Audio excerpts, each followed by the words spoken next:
ಅಧಿಕಾರಿಗಳು ಎಲ್ಲರೂ ಸಹ ಒಂದು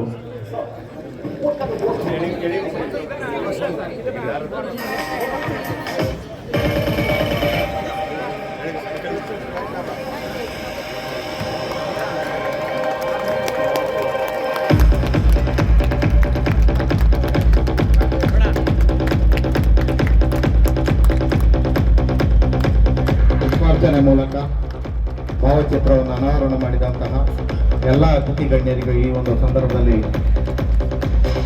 ನಮ್ಮ ಶಿಕ್ಷಕರ ದಿನಾಚರಣೆ ಆಚರಣಾ ಸಮಿತಿ ವತಿಯಿಂದ ಹಾಗೂ ಶಿಕ್ಷಕರ ದಿನಾಚರಣೆಯ ಕ್ಷೇತ್ರ ಶಿಕ್ಷಣಾಧಿಕಾರಿಗಳ ಕಾರ್ಯಾಲಯದ ವತಿಯಿಂದ ತುಂಬು ಹೃದಯದ ಅಭಿನಂದನೆಗಳನ್ನು ಈ ಒಂದು ಸಂದರ್ಭದಲ್ಲಿ ಸಲ್ಲಿಸ್ತಾ ಇದ್ದೀವಿ.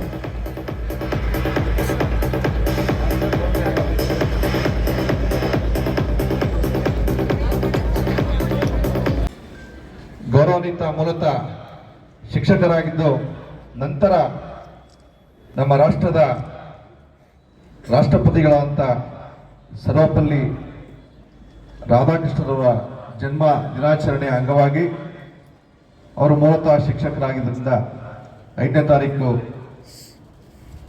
ನಾಡಿನಾದ್ಯಂತ ಶಿಕ್ಷಕ ದಿನಾಚರಣೆಯನ್ನು ಆಚರಿಸ್ತಾ ಇದ್ವಿ. ಅದೇ ರೀತಿ ನಮ್ಮ ತಾಲೂಕು ಮಟ್ಟದಲ್ಲೂ ಸಹ ಡಾಕ್ಟರ್ ಸರ್ವಪಲ್ಲಿ ರಾಧಾಕೃಷ್ಣನ ಜನ್ಮ ದಿನಾಚರಣೆ ಅಂಗವಾಗಿ ಶಿಕ್ಷಕ ದಿನಾಚರಣೆಯ ಅಂಗವಾಗಿ ನಿವೃತ್ತ ಶಿಕ್ಷಕರಿಗೆ ಸನ್ಮಾನ ಕಾರ್ಯಕ್ರಮವನ್ನು ಹಮ್ಮಿಕೊಂಡಿದ್ದೀವಿ. ವೇದಿಕೆ ಕಾರ್ಯಕ್ರಮದಲ್ಲಿ ಆಸೀನರಾಗಿರುವಂಥ ಎಲ್ಲ ಆಲೋಚನೆ ಮಾಡೋದಾದರೆ ಶಿಕ್ಷಕರು ಅಂತ ಬಂದಾಗ ಸರ್ವೇಪಲ್ಲಿ ರಾಧಾಕೃಷ್ಣನ್ ಅಂತ ನಾವೆಲ್ಲ ಯೋಚನೆ ಮಾಡ್ತೀವಿ. ಅವರು 1888ನೇ ಇಸ್ವಿ ಸೆಪ್ಟೆಂಬರ್ 5 ಅವರು ತಮಿಳುನಾಡಿನ ತಿರುತ್ತಣಿಯಲ್ಲಿ ಅವರು ಜನಿಸಿದರು. ಅವರು ಸರ್ವೇಪಲ್ಲಿ ಅಂತ ಯಾಕೆ ಹೆಸರು ಬಂತು? ಆಂಧ್ರ ಪ್ರದೇಶದ ವೆಲ್ಲೂರು ಜಿಲ್ಲೆಯ ಸರ್ವೇಪಲ್ಲಿ ಅಂತ ಗ್ರಾಮ ಅವರ ಮೂಲ ತಾತನ ಸ್ಥಳ. ಆದರೆ ಅವರಪ್ಪ ಒಂದು ತಾಲೂಕು ಆಫೀಸಲ್ಲಿ ಅವರಿಗೆ ಕೆಲಸದ ಮುಖಾಂತರ ಅವರೇನು ತಿರುತ್ತಣಿಗೆ ಅವರು ಬಂದು ಅಲ್ಲಿ ಇದ್ದಂತಹ ಸಂದರ್ಭ. ಶಿಕ್ಷಕರಾಗಿ ನಮ್ಮ ಕರ್ತವ್ಯವನ್ನು ಮಾಡ್ತಾ ಇದ್ದೇವೆ. ಪ್ರಮುಖವಾಗಿ ನಾವು ಸರ್ಕಾರಿ ಶಾಲೆಗಳ ಬಲವರ್ಧನೆಗೆ ನಾವು ಪ್ರಯತ್ನವನ್ನು ಮಾಡಬೇಕಾಗಿದೆ. ನಮ್ಮ ಸರ್ಕಾರಿ ಶಾಲೆಗಳು ಬಲವರ್ಧನೆ ಆದರೆ ನಮ್ಮ ವೃತ್ತಿ ಜೀವನವನ್ನ ಪರಿಪೂರ್ಣವಾಗಿ ಮುಗಿಸ್ಲಿಕ್ಕೆ ಸಾಕಾರ ಆಗ್ತದೆ. ಏನು ತೇಜಸ್ವಿ ಹೊಸದಾಗಿ ಅಧ್ಯಕ್ಷ ಆಗ್ಬಿಟ್ಟು ಈ ತರ ಹೇಳ್ದ ಅಂತ ತಾವು ಅನ್ಕೋಬೇಡಿ.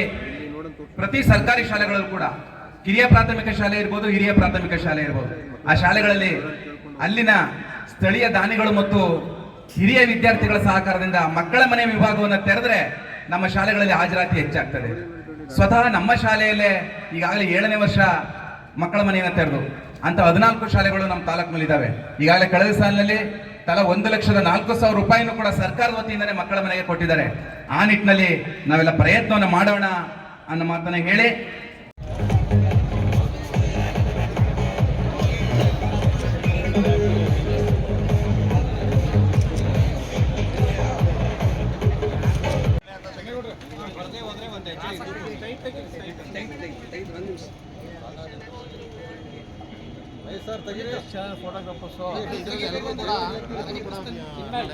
Vote ಬಿದ್ದಷ್ಟೇ photo